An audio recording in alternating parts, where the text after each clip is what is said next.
Welcome to Yahweh's Feast in Panama City, Florida. This is Yahweh's Feast. This is not the feast of the congregation of Yahweh. This is Yahweh's Feast. Yahweh's congregation gets to come and participate in this feast. And we have visitors from different parts of the country coming together and fellowshipping one another and learning what's going on in other parts of the country. And we find out that we're all brothers and sisters doing Yahweh's bidding. The world has lost sight of the gospel of Yeshua because they refuse to keep the Torah.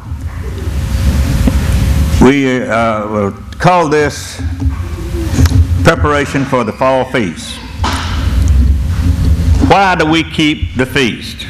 Why should we keep the feast? There's many things that we begin to understand when we begin to keep the feast. In order to understand why we keep the feast, we must reflect on the chosen people. One of the reasons that we keep these feasts, we're chosen. And we're chosen and further back than what most people think we are. This gospel started with the covenant of Abraham. The seed of Abraham received the covenant. Isaac received the same covenant that Abraham received. And the covenant is the Father covenant. And what many people don't realize about the Father covenant is that Father is a protector. Father is one who looks after the welfare of the children or his servants. And on a level of government, the president, the king, or the ruler, whatever, his position is to be a father. It's not privilege like the world seems to teach it. It's responsibility. So we keep these feasts in order to find out what Yahweh wants to do with his children. We need to fulfill the Father covenant.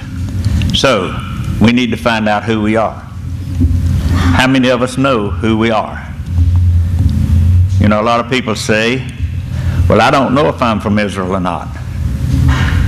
I can't figure that out.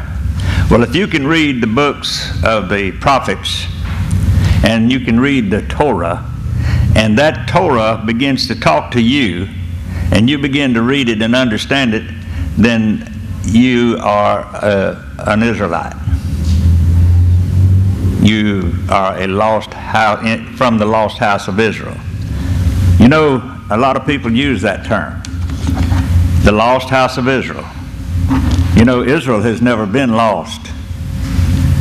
He's just been lost in the minds of the people. Yahweh has known where Israel was every minute of the day and the hour since he created Israel. He knows where Israel's going to be at the end of the time. And so, therefore, when we find out who we are, and we understand this, that our descendants wandered in servitude in Egypt, and when Yahweh sent Moshe to deliver them, they wandered in the wilderness, and then he allowed them to grow into a federated kingdom, and he let them do great and marvelous things. But Israel had to be tested, and Israel was afflicted. And if you go back to Abraham, you will find that that when Yahweh told Abraham that he was going to produce a seed, and that his seed that follows is going to be afflicted, and they're going to be in bondage for 400 years. That's how you identify who are the people that was afflicted and in bondage. And he lets us understand that after they go into captivity and are dispersed, the house of Israel never had a revival. Now, he allowed Yehudah to come back under the leadership of Ezra and Nehemiah, and Yehudah has had slight revivals. But then notice, Yehudah's been afflicted too. Yehudah has almost gone underground in times past.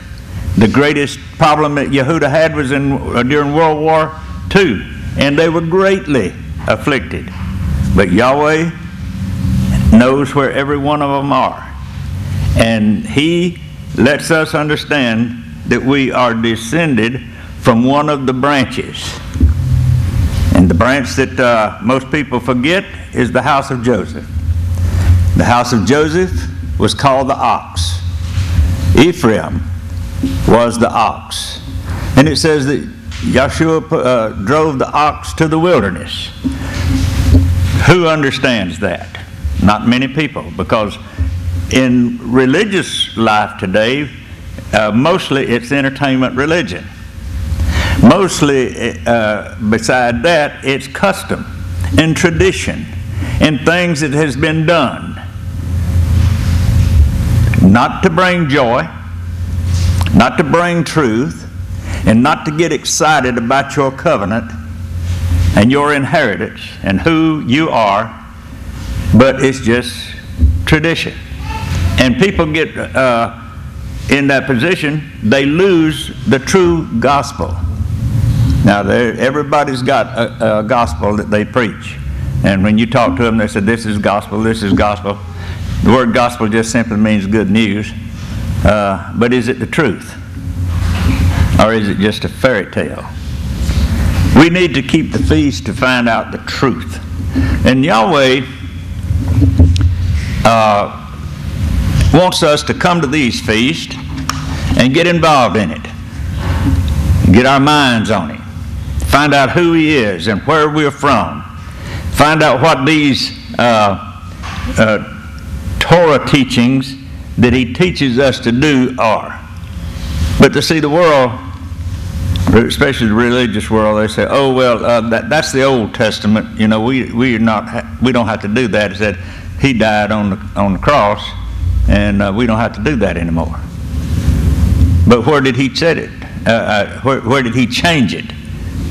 He said out of his own mouth, said, think not I have come to change the Torah. I have not come to change, but to fulfill. And they have not been fulfilled in most traditional religions. The Torah gets fulfilled in the congregations of Yahweh. And we have congregations scattered all over the world. We don't have the lock on them right here in Panama City. You don't have to come all the way down here to come to a feast. But if you're here, it's a good place to get involved. Praise Yahweh. He wants us to worship in spirit and in truth. And see, he commanded us to keep the feast with joy. And that's what we have to really understand. Just free yourself up and keep this feast with joy, because you are in the presence of Yahweh. We all are Yahweh's children, and he wants us to do that. In Yahweh's congregations, especially ours, we read the Torah every Sabbath. And when the year goes by, we have read the entire 5 books of the Bible called the Torah to the congregation over the year. And during that, we have touched on just about everything that Yahweh tells us to do in following him. And feast keeping is one of them, and it starts with the Sabbath. The very weekly Sabbath that we keep and call ourselves by the Sabbatarian name, or we say we keep the Sabbath, that is a feast unto Yahweh. And it also is our title. You know, everybody has a title one way or another. It's called a name, family name, And a great name is better to be chosen than riches, great riches. A good name is better to be chosen than great riches. So our name depends on the source of it. And so we look back at our family, and our family goes back. You can trace your genealogy and go back as far as you can go, and the name is important. And so when you understand that Yahweh's name is your personal identification, then you're able to receive the blessings that He wants us to receive. So feast keeping is a teaching tool, starting with the weekly Sabbath. Then the annual Sabbaths are a teaching tool because it teaches us the plan of salvation. And when we get the truth, we are able to understand why He did it.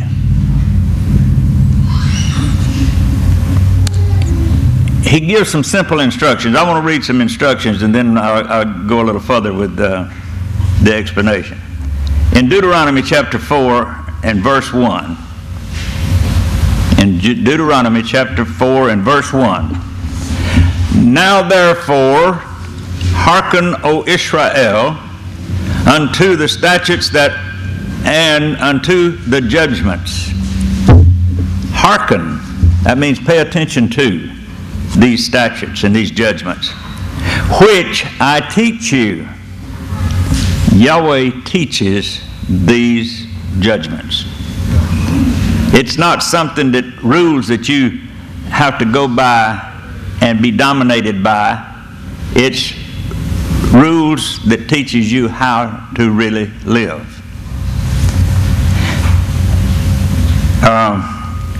He says, for to do them that you may live.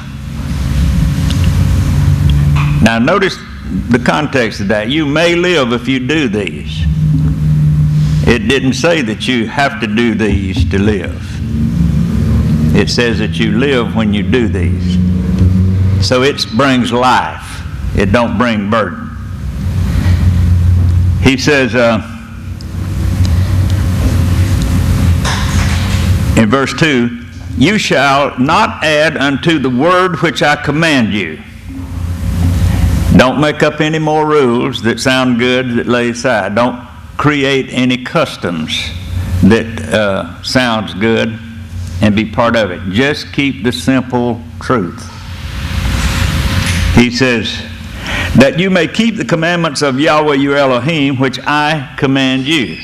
Now notice this. You hear people say Moses said this and Moses said that. Moses was the scribe that wrote the first 5 books. He wrote the Torah, according to. But if you look at the scripture that he wrote, you will find that Moses didn't write it. Moses was the scribe that received the dictation from the one that wrote it. And the one that wrote it was Yahweh. Yahweh is speaking in the first person, and that is the reason it is important that we read these scriptures and understand it and receive them with joy. And when we come before Him in the feast and keep these feasts with joy, then we can go away with more understanding because we share one with the other. There's no one person that's the expert that knows it all that's going to tell you how to do it. Every one of you out there is an expert. Every one of you shares your experience one with another, and we praise Yahweh, and we grow like children that everybody helps each other out. He said, let's see, neither shall you diminish aught from it. In other words, don't take anything away from it. If it sounds complicated, don't try to make it simple. Just read it. It'll grow on you. After a while, you'll learn it. that you may keep the commandments of Yahweh your Elohim, which I command you. See, he simply has spoken in the first person to every one of us here, and everyone that's hearing my voice, that if we keep the commandments of Yahweh, which he commanded us, we need to find out, this is a side note, what has been added and what has been taken away. If you analyze what you read, see what we've done and the way our people has come. If we look back over the history of our people, what did we do wrong? Where did we add something that was not supposed to be? Or where did we diminish something that we were supposed to do? And we can see a big picture of what went wrong. And he is allowing us, even till this generation, to be scattered in the wilderness. We are in a wilderness of understanding, and it's because of the rebellion of our fathers. It goes back. It's hereditary. If our father rebelled, most likely we'll rebel. And you can go generations back and generations back. And so we need to analyze it and find out what they try to add to and what they take away. In verse 3, he said, your eyes have seen what Yahweh did because of Baal Peor. See, the example that you look at and read what they did when they were in the wilderness, you can follow that through history and see where these people comes from, because there is an easy way, if you really study history, to recognize where they went. If you want to know where Israel went, it's simple. Look for the civilizations that have exalted themselves greatly with power and grandeur and wealth. And they fell. And then another generation, a repetition. And right on up until the present day, and the greatest empire that's ever been built, besides the British Empire, is the American Empire. And that is a sign of where Israel went. We have been afflicted. We have been driven. Our people have gone astray. And in most of the way, they would refuse to do what Yahweh said do. But because he promised Abraham that they would receive this covenant, he is still trying to take it through. He even went a greater step than that. He sent his son into the earth to pay the sin debt of this people that has been driven and been resistant to him through the generations. He's still determined to save this people. He still wants us to be his. He wants us to live like he said. Verse 4, but ye that did cleave unto Yahweh your Elohim are alive, every one of you this day. There's been a few that has cleaved to Yahweh. And the descendants of this people are still here today. Verse 5, behold, I have taught you statutes and judgments, even as Yahweh my Elohim commanded me, that you should do so in the land whither you go to possess it. See, the mission of the people is to go to the land and possess it. It's still going to come around to where Yahweh is going to bring it back and put the people in the land where they're supposed to be. But right now, we are just being enlightened. The governments of the world have gotten themselves into a position to where Yahweh is fixing to get their attention. It's going to be great. Now, verse 6, he still urges the people, keep therefore and do them, for this is your wisdom and your understanding in the sight of the nations. Israel, we need to keep these commandments, and this is our wisdom and our understanding in the eyes and the sight of the nations. People have observed the glory of America when America was out trying to help the people and liberate them from bad governments, but they rebelled. Turns around. Yahweh's got to do some more cleansing. He says, which shall hear all these statutes and say, surely this great nation is a wise and understanding people. You see, if Israel was keeping the commandments today in America like they're supposed to, and in the British Commonwealth like they're supposed to, and in the Scandinavian countries like they're supposed to, and other places where Israel has been driven to the ends of the earth, these other nations would be looking at them and saying this phrase, these are wise and understanding people.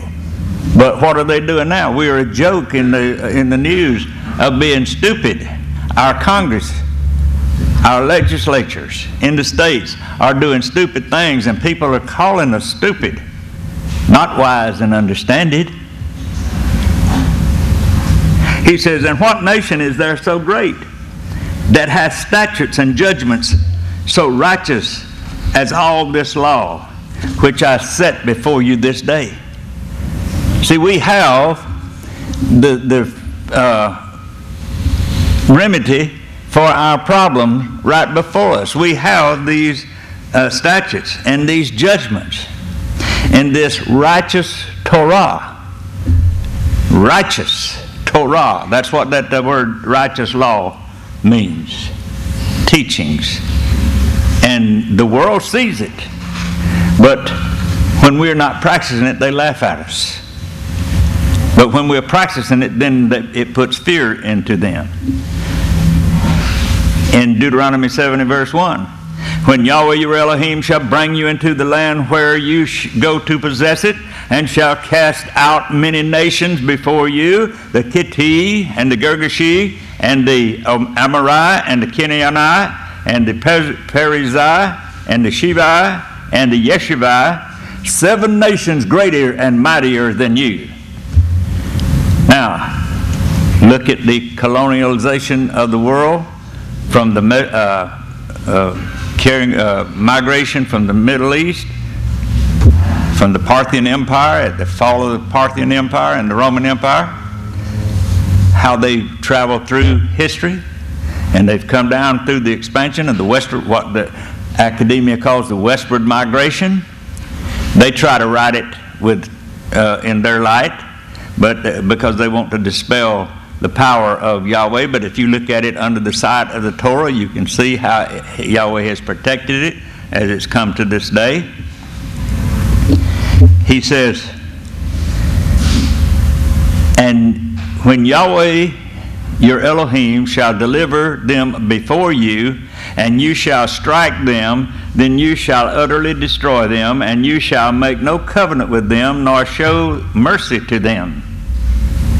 As long as Israel practiced what he said here, Israel grew.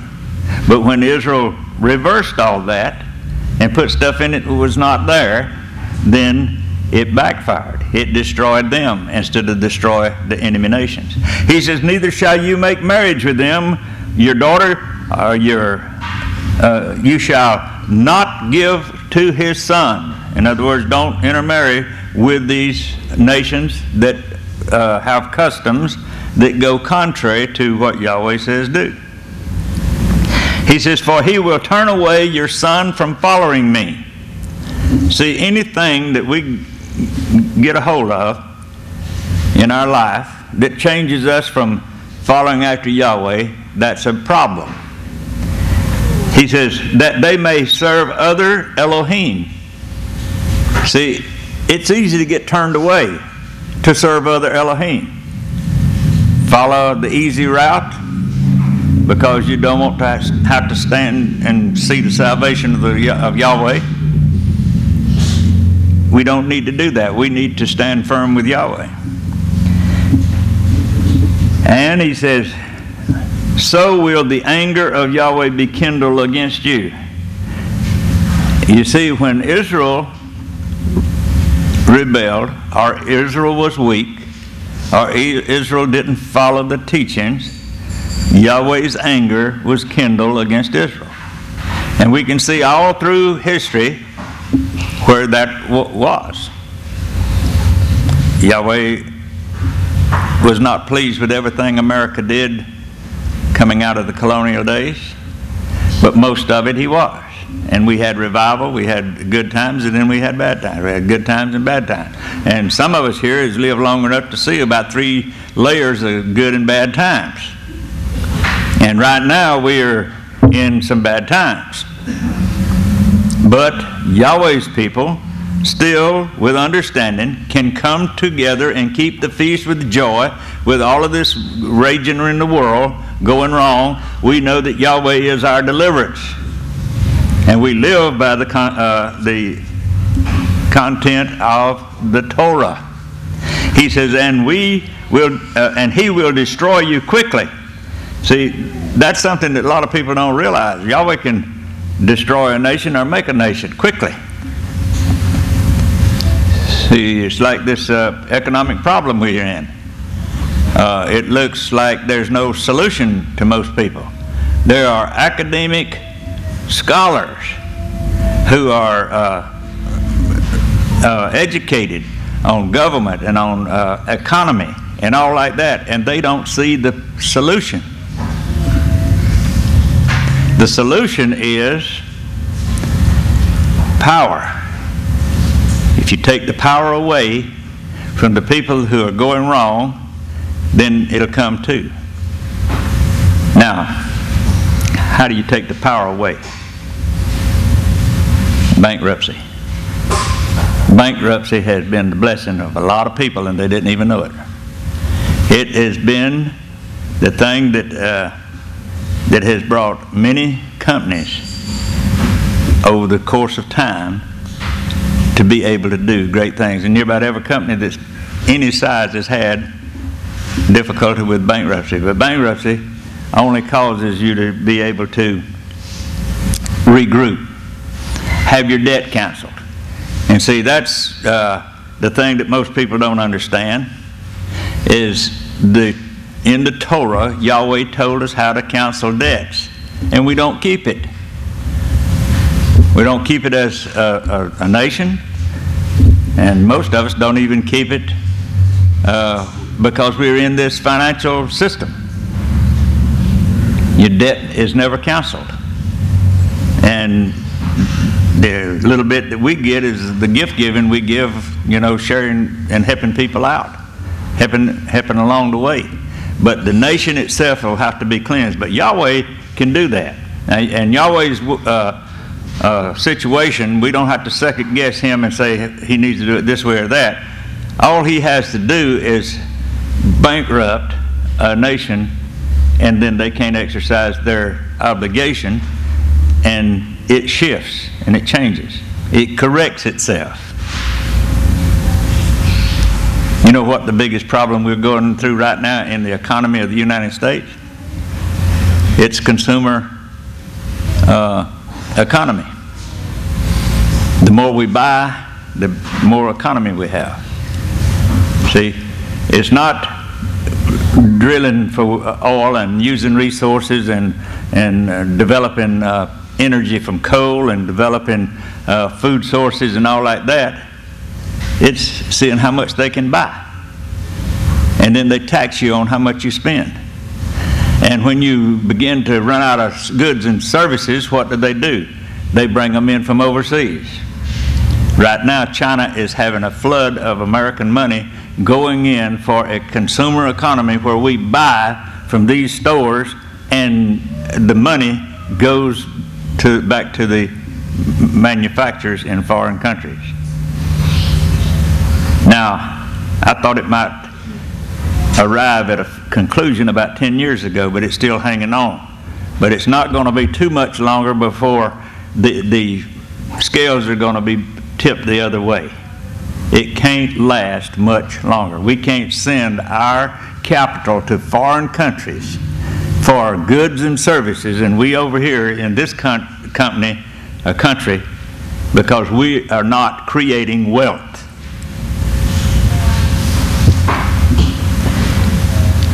But see, Yahweh wants us to look at His rule, His Torah, which is our life. We live when we keep that. It's our life to live for Yahweh. He says, but thus shall you deal with them. You shall break down their altars. Now, that don't mean that you get a vigilante crowd and go over here and tear up a little church or tear up a church on the street and knock it off. That's not what he's talking about. He's talking about tearing down, break down the altars. We need to stop the worship that we are living under in this country. And everybody is worshiping the same idols. Everybody that don't know about the Torah is worshiping the idols. And the idols is the government, the country, the real estate, the land, home ownership, and everything. And see, our economy is weak in the front of construction and home ownership because they have overfinanced and they've got the prices out, and now they're suffering the consequences. They have worshiped this idol, and it's time to tear the altars down. He says, and dash in pieces their pillars. Any sign that they have out there that they are stable and strong, and that's talking to banks and financial institutions and stuff like that, educational institutions. The pillars is not what you're supposed to look at for your confidence. A college of any sort, FSU, University of Georgia, University of Alabama, you name it, those idols to education, bow down to that education. They're not teaching you the truth. They're teaching you a false doctrine, and they're financing it. And ask anybody how much it costs to go to college and finish up, and it's a tremendous amount of money. And they're financing it and paying interest on the money to get an education, and there's not going to be a job when they get through because we've sent our money to another country. We've allowed our environmentalists to bow down to their idol of environment, global warming, save the fish, save the forest, and all this kind of stuff. And we're not producing resources that earns money. So this idol is not going to stand very long. So don't pay any attention to their pillars. And hew down their Asherim. Now Asherim is the hewn deities that the ancients cut a tree down, made an idol out of it, and stood it up there and used it as a worship. That's a metaphor for dependence on something that's false. He wants us to turn back to this truth that's just in these simple 5 little books. If we taught our children from the cradle to the time they got out of school to where they knew, and I'm not talking about memorize it and recite it, I'm talking about know, practice, live, let it be part of their being, our children wouldn't be in the shape that they're in this country today. But if you try to teach them the Bible, you get expelled from school. You have false doctrines in the academia. He says, burn their graven images with fire. That means dispel the value of false doctrine. If it don't match with the Torah, what we are reading in the books of Genesis is our genealogy. If you want to know where you come from, read Genesis. See how the connection that Yahweh put with Adam down through the generations to Noah. And then when Noah came through, how he talks about the genealogy down 14 generations to Abraham. And then we can see where it's going. And the reason that he's so adamant about this scripture he's talking about here, he says, for you are a holy people to Yahweh. You're not holy just because you are holier than thou. He says you're holy to Yahweh. And your Elohim, your chosen, your Elohim has chosen you. See, we're not here because we found this way and we volunteered and we come on here. Yahweh chose you wherever you was at, and He put it in your heart, and He brings you along the way and gives you experiences along the way, and He's interested in you. Don't ever get the idea that you got to work your way into the kingdom or work your way into heaven, because you'll spend your life doing that. Yahweh has chosen us. Yahweh has brought us the light, and all we have to do is live in that light. Live as the chosen. Volunteer. He says, and here's the reason He chose us. Verse 6 of Deuteronomy 7. To be a people for His own possession. Now think about that. We're not accidentally here roaming around, religious people looking for some entertainment or looking for some spiritual enlightenment that somebody else might have. We are human beings that Yahweh has chosen. You're His chosen possession. He calls us His inheritance. All right? If we are His inheritance, who is He to us? He is our inheritance. We are going to inherit what He said. He says, and these these people that's His own possession are above all peoples who are on the face of the earth. Everybody on the face of the earth that is not with Yahweh, His chosen possession is above all that. And he goes on to say,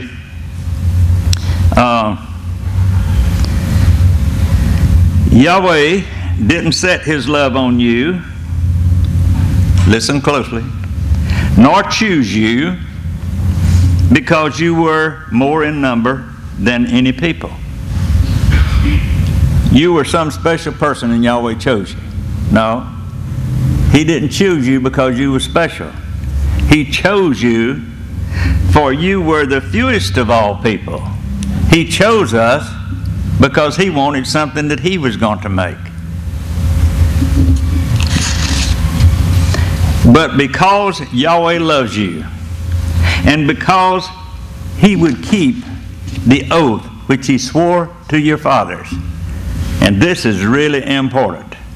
If Yahweh breaks His covenant with Abraham, it won't mean nothing. But if we understand that Yahweh don't break His covenant with Abraham, will not, can't, He set it up to where He is Yahweh and there is none else, and so He can't break His covenant.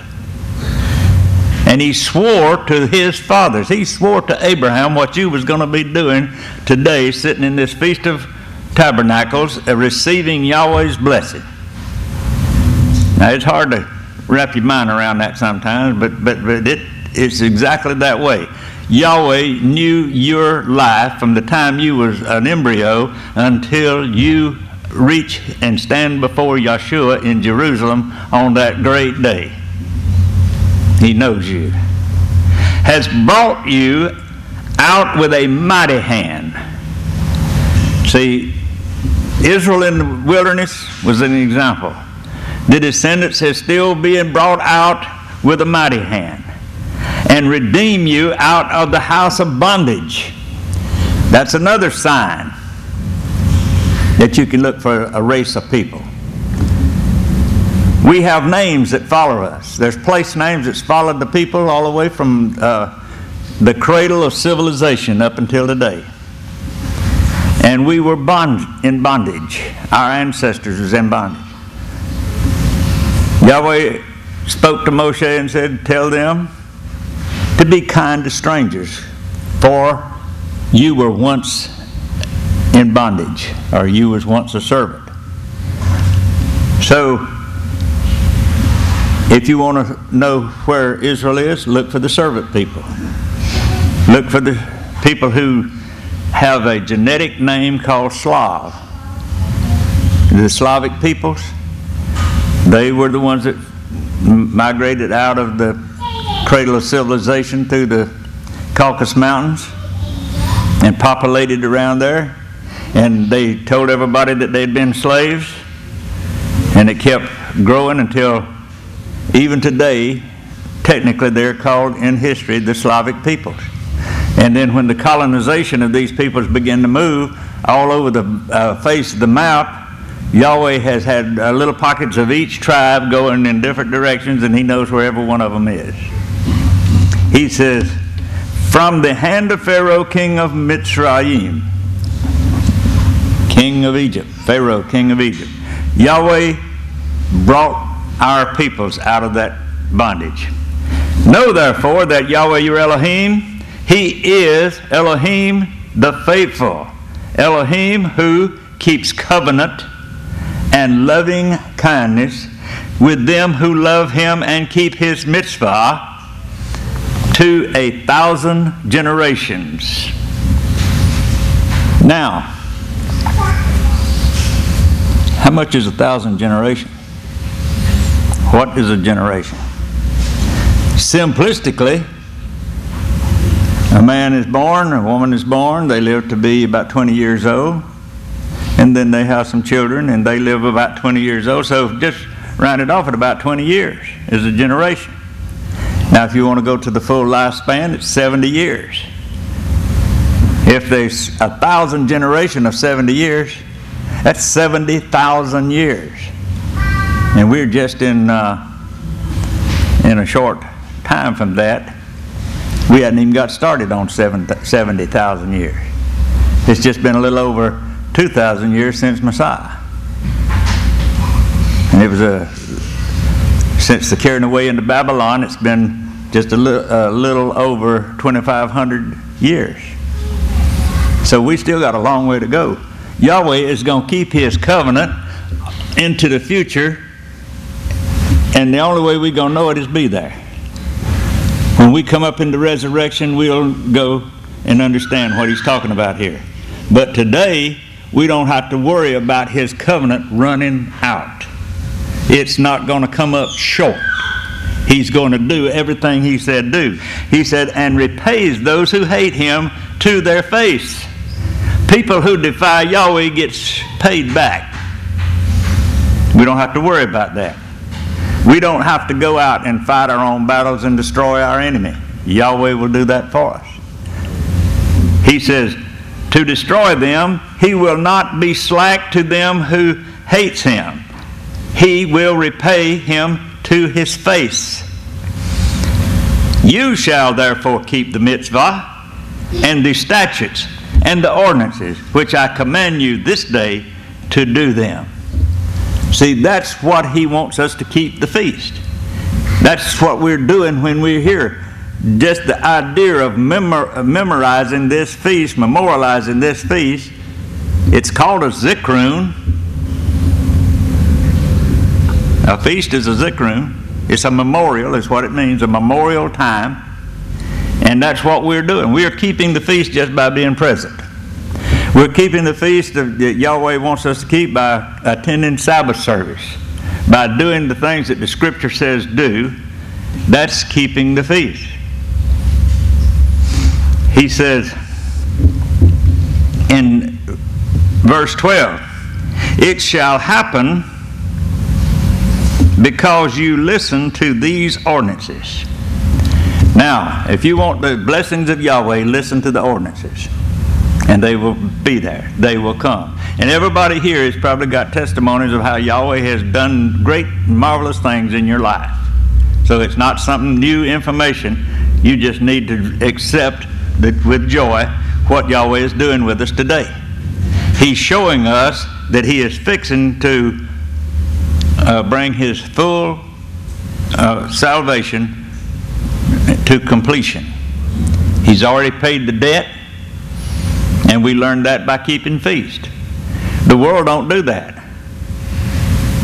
The world religions have fables that they treat as doctrine.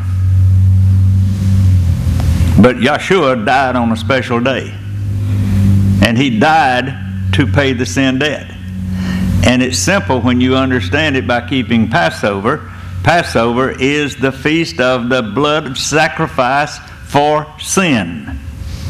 It started in the book of Exodus, chapter 12. It started when Moshe was in Egypt and he was bringing the children of Israel to completion. They sacrificed the lamb on the 14th day of Aviv, and that establishes a point to count.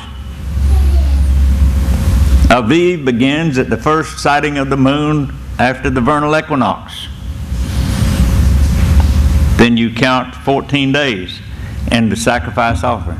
Well, Yahshua, when it came time for him to be crucified, that was the day he died. And according to the book of Daniel, chapter 9, he said Messiah would be cut off in the midst of the week. So you have to look for the time when the Passover came on the 4th day of the week. Modern calendars call it Wednesday, but it was the 4th day of the week. And when you understand that, you know that your sin debt has been paid. And when you believe that he did stay in the grave 3 days and 3 nights and not die Friday evening and come up Sunday morning, that clouds, that makes a myth out of it. The arithmetic don't work and everybody loses the value of it.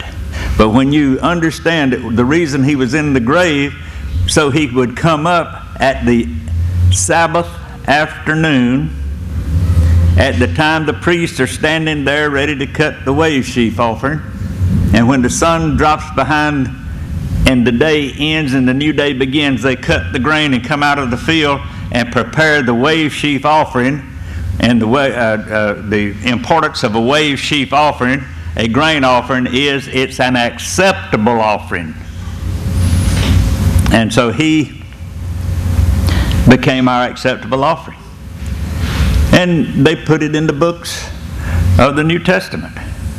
He was standing there on the first day of the week, after sunrise. Miriam came to the garden looking for the body, and he told her not to touch him, that he had not yet ascended to his Father.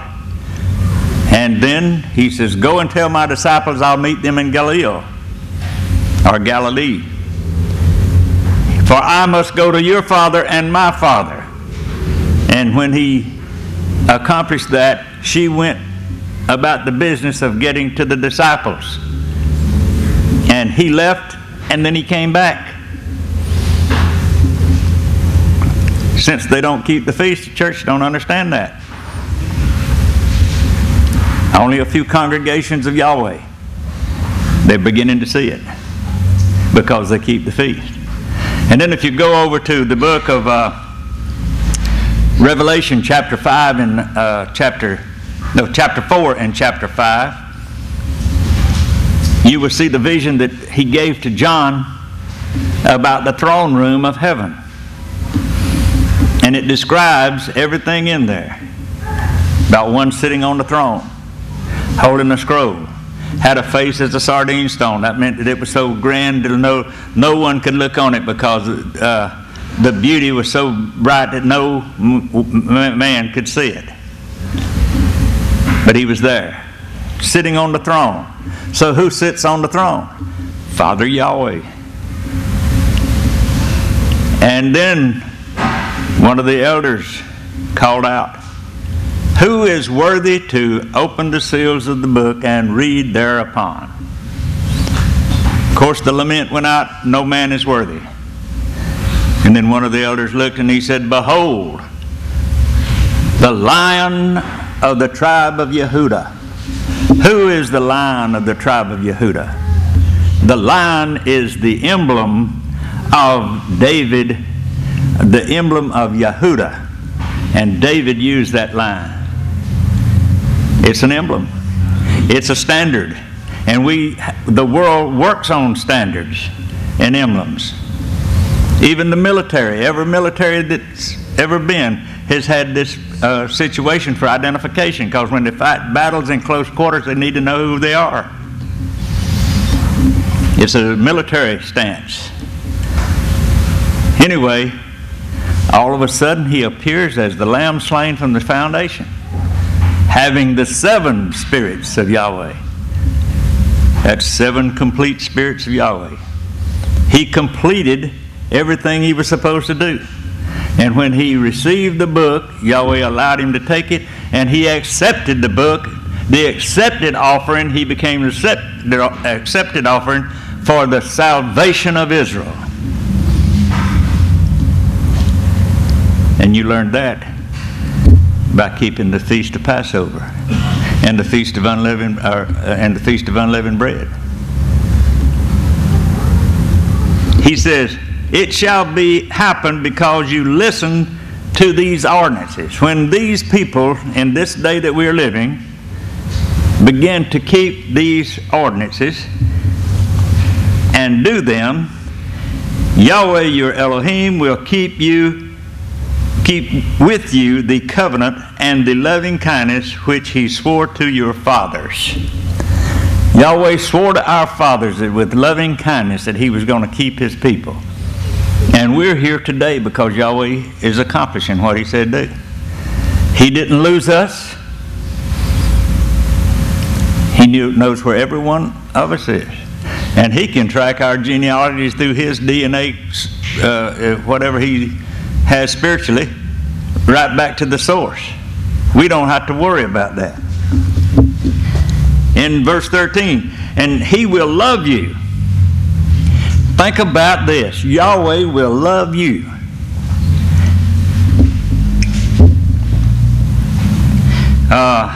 And bless you. We're the most blessed people on the face of the earth and really don't realize it. If we just understood what Yahweh has got for his people, we'll understand his great love. And he said he would multiply you. Yahweh has not finished multiplying the families. He's had 2,000 years since Messiah to multiply some families. And when he goes into the millennial reign, and that, if you read about the millennial reign, nobody's going to die under 100, and there's no sinner going to live past 100 to interfere, so everybody could live to be 1,000 years up and have children and children. Yahweh can multiply his people beyond our imagination. And will also bless the fruit of your body and the fruit of your ground. Yahweh is going to bless us with every aspect of what true blessing is. And we don't measure it in how much money you make, or how rich you are, how many houses do you own, how many Cadillacs do you support, and all that kind of stuff. That is not wealth. That's burdens. That's traps. Wealth is the love of Yahweh expanding your life and blessing your children, blessing your bodies, blessing the land, blessing the grain and your new wine. One day we're going to experience that. We're going to know what the real new wine is. And your oil. See, the blessings that Yahweh gets in the fruit of the Spirit that comes at this time of the year, when we're celebrating this, we're celebrating the prosperous crops of the oil and the wine and all of this, and the blessings, and we're supposed to bring his tithe to Yahweh. He is blessing us more than we can understand. He said, and the land which he swore to your fathers to give you. One day we are going to inherit the land that Yahweh has given to our fathers. And we'll know all about it. He said, you shall be blessed above all peoples. Now, right now we're in just little congregations being blessed. But it's going to be in just a short while where we will be as a nation with understanding and be blessed. Yahweh is ready to bless his people. He said, there shall be not be male nor female barren among you. See, we have problems in the human race with fertility and that problem. He says, are among your livestock. See, he's even going to bless your livestock where they're not going to miscarry. He goes on to say, Yahweh will take away from you all sickness. Wouldn't that be a wonderful blessing that we wouldn't have to worry about getting sick? Not even a cold, not any fevers, not any headaches and heartaches.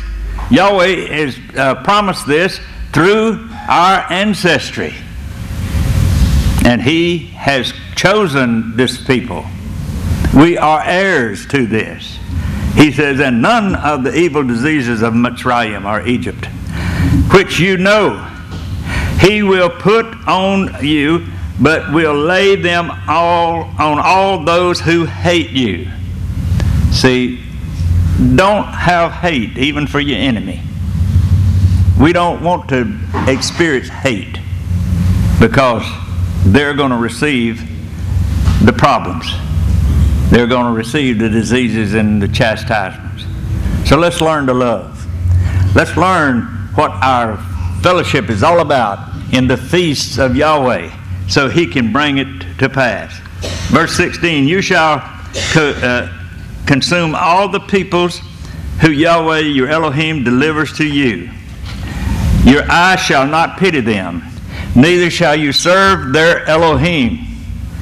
Don't be deceived by serving somebody else's idol or deity, for that will be a snare to you. If you shall say in your heart, these nations are more than I, how can I dispose of them? Don't worry about the big bully. How can you dispose of the big bully? Yahweh will give you the answer. Yahweh will deliver you because you love. Love is the power that gives you the strength with Yahweh. You love Yahweh's law, you love Yahweh's people, you love His heritage, you love your brothers and sisters. Love is the power that brings all of it about. You shall not be afraid of them. You shall remember that your Elohim did to the Pharaoh and all of Egypt. See, if you would just remember that little story about what Yahweh did on the night of Passover in Egypt. We received that inheritance. He said, the great trials which your eyes saw, and the signs and the wonders and the mighty hand and the outstretched arm by which Yahweh your Elohim brought you out, so shall Yahweh your Elohim do to all the peoples of whom you are afraid. See, He is manifesting Himself in His people in this modern time. We are right on the threshold of seeing His mighty work. Moreover, Yahweh your Elohim will send the hornet among them until those who are left and hide themselves perish from before you. He has a way of removing the enemy. You don't have to go out and do it yourself. He does it. He said, you shall not be afraid of them, for Yahweh your Elohim is in the midst of you, a great and awesome Elohim. Our Creator has given us a blessing beyond all blessings. He has given us the light of the Word that Yahweh wants His people to begin to keep His feast, keep His law, keep His Torah, and enjoy His blessing in these feasts. Just keep on having feast this week. May Yahweh bless and keep you.